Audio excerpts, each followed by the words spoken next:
All rise, please. Summit County Court of Common Pleas is now in session. Your Honorable Christian Kirsch presiding. Thank you, you may be seated.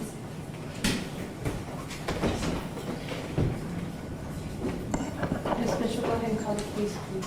Thank you, Your Honor. We're here today for State of Ohio versus Corvette Pope, case number 2024-08-2683B. We're scheduled today for sentencing. Ms. Pope is present in the courtroom today with her attorneys, Attorney Kotnick, Myers, and Vizza. Thank you. Go ahead on behalf of the state. Thank you, Your Honor. We do have representatives from Paige Calich's family here today. It is my understanding that there might be at least one victim impact statement read today. I will defer to Elizabeth Kisner on that. Before they would speak, Your Honor, the state just wanted to briefly state Ms. Calich was gunned down on July 28th of 2024. She was gunned down in front of her toddler son, and feet away was her daughter. To say her death was senseless is an understatement. At the time of the shooting, Paige was at home with her son preparing a meal. She stepped out only briefly, was gunned down by Denzel Pope as his sister Corvette Pope watched. The state is asking for 5 years in prison for Corvette Pope. Thank you. All right, on behalf of Ms. Calich's family. Your Honor, the victim does not wish to be on video camera. Okay, so I will inform the media then not to video her as she makes her statement. Come on up to the podium. Yes, ma'am. And then if you would just state your full name for the record, please. My name is Pamela Murray, and I'm reading on behalf of Jamie Calich, the sister of Paige Calich. Go ahead. There are no words strong enough to capture the pain that has been inflicted on our family. My name is Jamie Calich, and I'm the older sister of Paige Calich, who was tragically taken from us, shot and killed in her own home just one day after celebrating her 24th birthday. She was more than just a sister. She was a daughter, a mother, a friend, and a bright light in all of our lives. She was funny, smart, kind, and full of love. She had so many plans, so many dreams for herself, and especially for her 2 children. She never got the chance to see those dreams come to life. Instead, her life ended violently and senselessly, right in front of the 2 people she loved more than anything in the world, her babies. I cannot begin to explain what it's like to look into the eyes of a child who has just watched their mother die. They cry for her at night.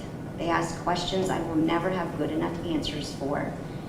They cling to me now, needing comfort and safety I pray every day I can somehow give them. I never planned to be a mother overnight, but now I am for them, because they deserve love and stability even in the shadow of unspeakable trauma.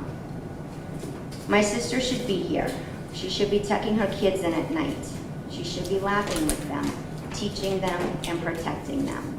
That was stolen from her, and it was stolen from them, and it was stolen from me too. This kind of pain does not end with the funeral. It follows us every day, every birthday, every holiday, every milestone in the children's lives, and they will be missing their mother, and I'll be missing my sister. Your Honor, I'm asking that you recognize the gravity of what's been done to our family. My sister's life mattered. Her children's trauma is real. My grief is permanent.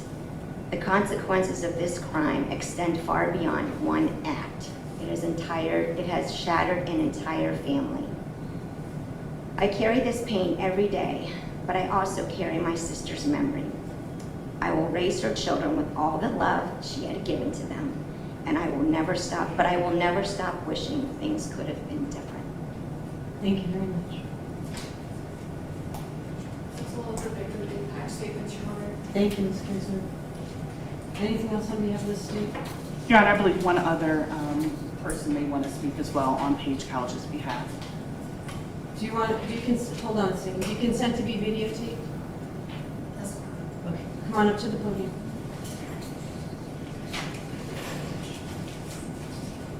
Go ahead and tell me your full name, please. Hello, my name is Jamara Tomlin. Spell your last name, please. T-O-M as in Mary, L-I-N as in Nancy. Ms. Tomlin, go ahead, please. I was one of Paige's really good friends. She was very caring, very strong. Like, she was a ball of energy. Like, she helped a lot of people. She cared about a lot of people. If you were one of her friends and you had children that was around, she'd treat your kids like hers. And the way that she got taken away from us, it wasn't right, it wasn't fair, and nobody deserved it. Her kids, her mom, her sister, nobody. She had a lot of people that was behind her and had her back, just like how she had our back. And it's just really not fair that she's not here to be with us anymore and can continue to be there with her kids and just keep making memories with us. And I just really hope that my friend gets justice for what was done to her and done to her kids. And I just want everyone to know that she was a very bright soul. She was a very great person to get to know. Thank you very much. Won't be able to see her no more. Thank you very much. Ms. Mitchell, anyone else? No, Your Honor, I don't believe so. Anything else on behalf of the state? No, Your Honor. Ms. Kotnick, on behalf of Ms. Pope? Thanks, Judge. On behalf of Ms. Pope, she does acknowledge that it was a tragic, senseless loss, and she does apologize. She's always been remorseful that this happened, and she's going to tell you that herself as well. She is a mom too, and she has 2 little kids, and I know she's going to get the chance to see her kids, and Paige won't, and she understands that, and that eats away at her that this was a tragic, senseless loss, and she does take responsibility for her actions in this case, and that's what led her to testify in this case. So from our standpoint, we worked out a plea agreement, and she did agree to testify against her brother, and that's unique a lot in the courthouse situations. A lot of people don't testify against co-defendants or against their own family members, but she made that decision because she understood how what Denzel did was so wrong, and she still takes responsibility for her part in this role, but she understands how wrong his actions were that day, and she agreed to testify so that there would be justice for Paige at the end of the day. But we're going to ask the court to give her a different sentence than the state's asking. They asked for no more than 5 years. She's already been in jail for a year without her children, so we're going to ask for something lower than that. So we're going to ask for the court to give her credit for time served and impose probation, and then allow her to go back to Chicago to be with her children, understanding that decision is up to the judge completely. But we did want you all to know that she does understand the magnitude of this. She is sorry. She has a minimal record, and you all sat through trial, so I don't need to rehash the facts, but you heard the facts of the trial, and then you heard from Corvette. You know, she was not honest at first, but then she did come clean with the detective during her interview, and then agreed to testify. And because of her testimony, it's our position that Denzel would not have been convicted without her testimony. That's our position, and we're asking the court to consider that we think that he would not have been convicted. So given that, Judge, we're asking you for a lower sentence, and would ask for Corvette to be heard.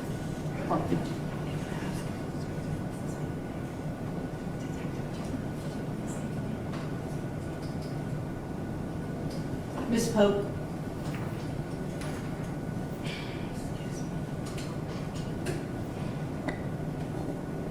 I wanted to apologize for my actions the night of Paige's death, and I am truly sorry to her family and friends and her children for my actions, and also my brother's actions. And I hope one day that you guys could forgive us. All right, thank you. Well, a couple things. You know, I've reviewed the pre-sentence investigation as well as the written victim impact statements. I sat through the trial last week of Denzel Pope.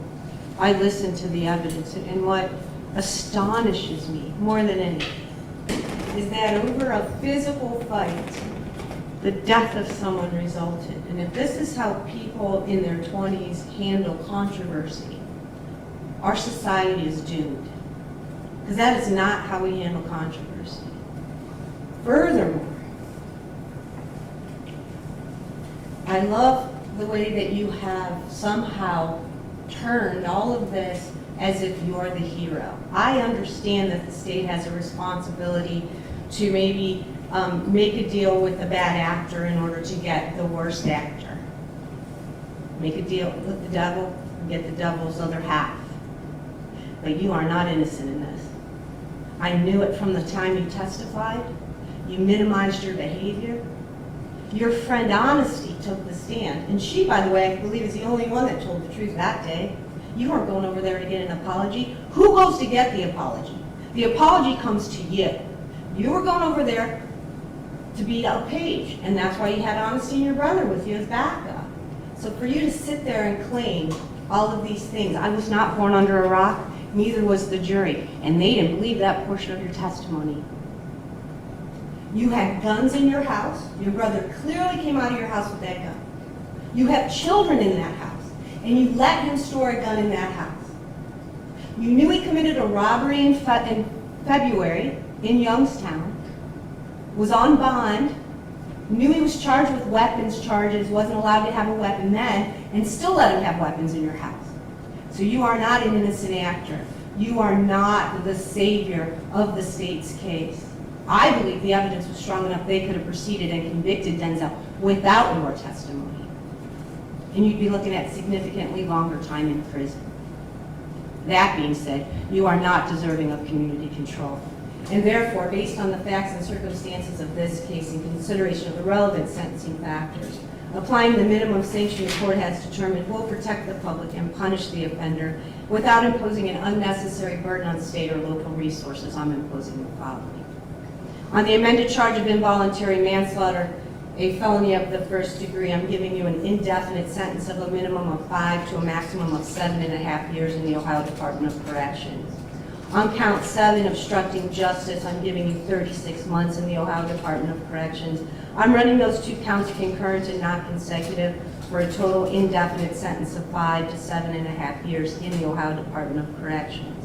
I find that these charges clearly do not merge based on the evidence and the acts that happened during and after.